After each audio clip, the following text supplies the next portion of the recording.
హే everyone, నేను ఈ వీడియోలో డెలహవరీ లిమిటెడ్ స్టాక్ యొక్క technical analysis, trend analysis, support resistance, targets, buy sell hold గురించి, అంతేకాకుండా ప్రజెంట్ మార్కెట్ కండిషన్లో ఈ స్టాక్లో ఎంట్రీ అవ్వచ్చా, లేదా ఆల్రెడీ మీరు ఇందులో ఇన్వెస్ట్ చేస్తుంటే ఎంతవరకు హోల్డ్ చేయవచ్చు, అలా కాకుండా ఇఫ్ ఈ స్టాక్ కనుక ఫాలో అవుతే స్టాప్ లాస్ లెవెల్ ఏంటి అనేవన్నీ కూడా ఇన్ డీటెయిల్గా చాలా సింపుల్ వేలో నేనైతే ఎక్స్ప్లెయిన్ చేస్తాను.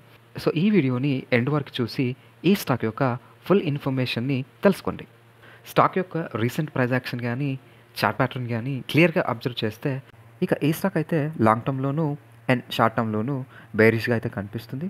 ఇక పాస్ట్ వీక్లో అయితే స్లైట్గా ప్రైస్ ఇంక్రీజ్ అయితే కనిపిస్తుంది, బట్ పాస్ట్ మంత్లో అయితే డిక్లైన్ అండ్ సైడ్ వేస్ మూమెంటంలో అయితే కనిపిస్తుంది. ఇక technical indicators like moving averages అయితే ప్రజెంట్ బేరిష్ సెంటిమెంట్ని చూపిస్తున్నాయి, కానీ ఆర్ఎస్ఐ అయితే ఓవర్సోల్డ్ కండిషన్ నుంచి రైజ్ అవుతూ present possible up trend or neutral కండిషన్ని చూపిస్తుంది. ఇక ఈ స్టాక్ యొక్క support resistance, targets, buy sell hold గురించి చూసేద్దాం. ఇక ఈ స్టాక్ యొక్క సపోర్ట్ లెవెల్స్ అయితే 390 అండ్ 370. ఇక రెసిస్టెన్స్ లెవెల్స్ అయితే 430, 480 అండ్ 510.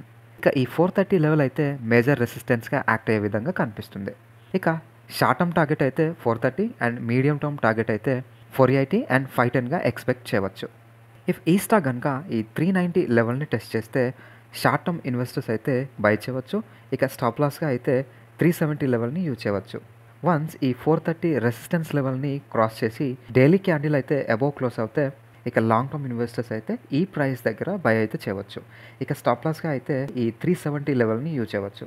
సో ఇదండి ఈ స్టాక్ యొక్క టెక్నికల్ అనాలిసిస్. ఐ హోప్ ఈ వీడియో కనుక మీకు యూస్ఫుల్గా అనిపిస్తే డెఫినెట్లీ లైక్ చేయండి, షేర్ చేయండి, అండ్ మరిన్ని వీడియోస్ కోసం మన ఛానల్ని సబ్స్క్రైబ్ చేస్తూ ఫ్యూచర్ అప్డేట్స్ కోసం మన టెలిగ్రామ్ ఛానల్లో జాయిన్ అవ్వండి. Thank you so much.